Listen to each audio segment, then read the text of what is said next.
Welcome to Manotick StringWorks.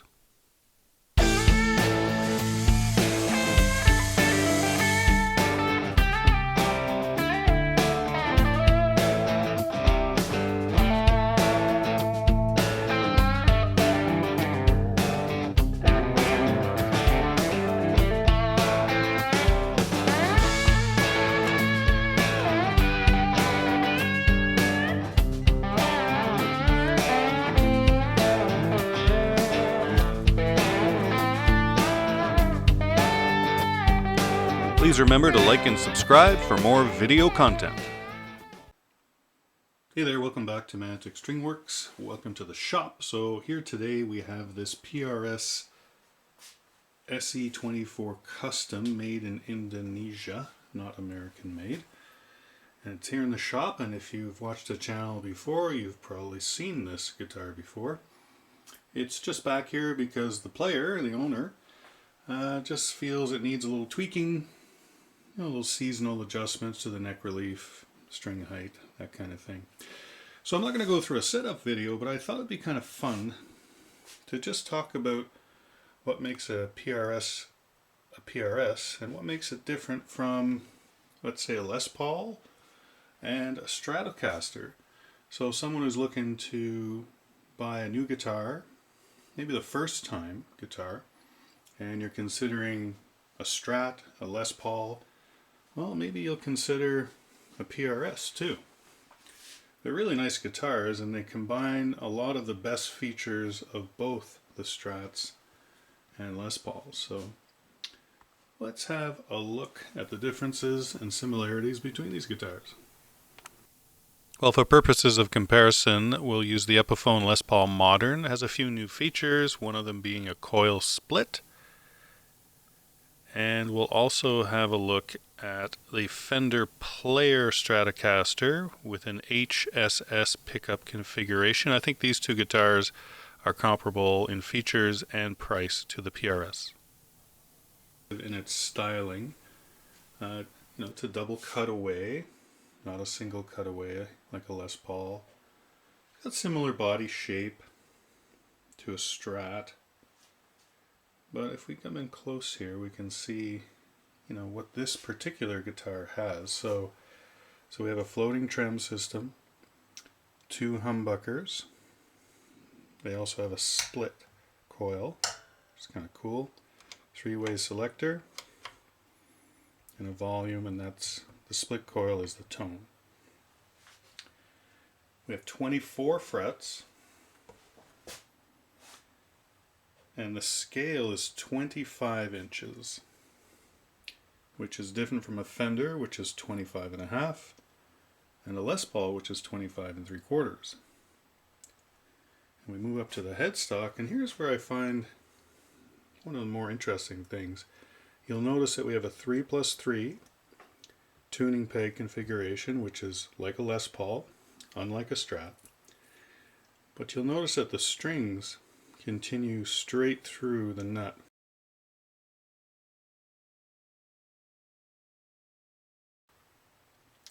So they're not quite as straight as a Strat would be, but they're pretty darn straight.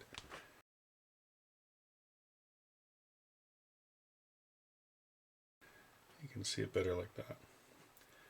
So that generally helps with tuning and string binding, so the string is not going to bind in the nut slot. So it's not so bad on the E strings, generally, on either type of guitar, the Les Paul or a PRS. But as you move in, especially on the D and the G, you get these extreme angles where the string is like that. So this really helps with that. So that's one of the design features that Paul Reed Smith took away with him when he left Gibson many, many years ago. So let's flip this guitar over and have a look at the back. So PRS branded tuners. These are not locking tuners, not on these Indonesian models. Nice maple neck. And we'll see that we have a set neck. So that means it's glued into the body. It's not a neck through, so this isn't all one piece that continues. but it's a set neck just like a Les Paul would be. So you can see here the back of this Epiphone Les Paul Modern. It is a set neck, it's glued in place, all mahogany, the neck and body, but you'll notice that nice cutaway where the neck and the body meet, so allowing access to the upper frets. So that's one of the new features. Have some nice contoured relief here on the body, you can see that. Little comfort curves. Very nice finish. And then here's the access to the trem system. Springs are underneath, and control cavity access. So with the Fender Player Stratocaster, you can see that it is a traditional bolt-on neck. There is no cutaway in the upper fret area on that lower horn, but you have that beautiful comfort curve at the top on the body, which is classic Stratocaster. So similar to the PRS in that case. Just have a look at the top of this guitar again. Really nice flame maple in this color. I think it's called indigo blue, but I could be wrong. I like this deep cutaway here on this lower horn, so you have better access to the fingerboard here, especially down on the 21st, 2nd, 3rd, 24th frets. And of course we have the seagull or bird inlays, which are iconic for a Paul Reed Smith guitar.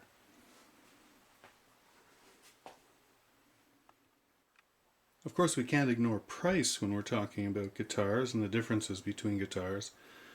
So this guitar, at least here in Canada, currently sits at about $1,100 Canadian. So a comparable Les Paul Modern would be about the same price, an Epiphone Les Paul Modern, not a Gibson.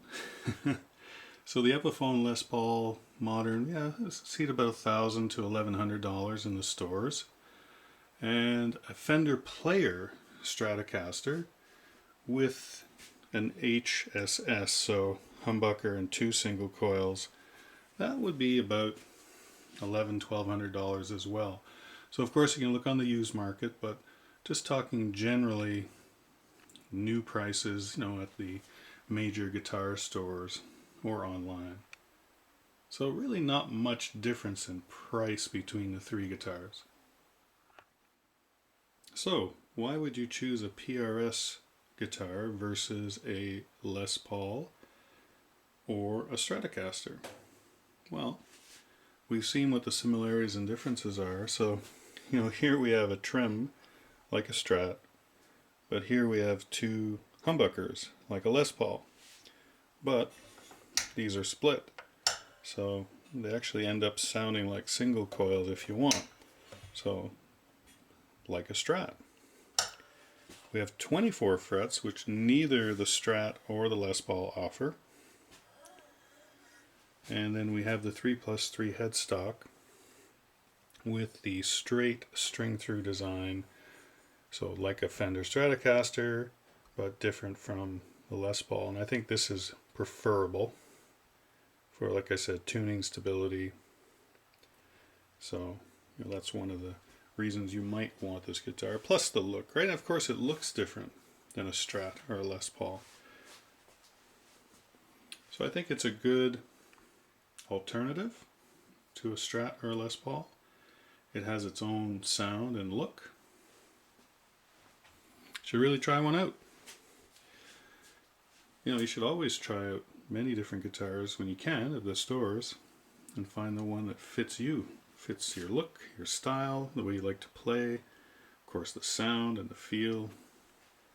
But I would definitely give a PRS a chance. Alright, it's a short one, so thanks for watching.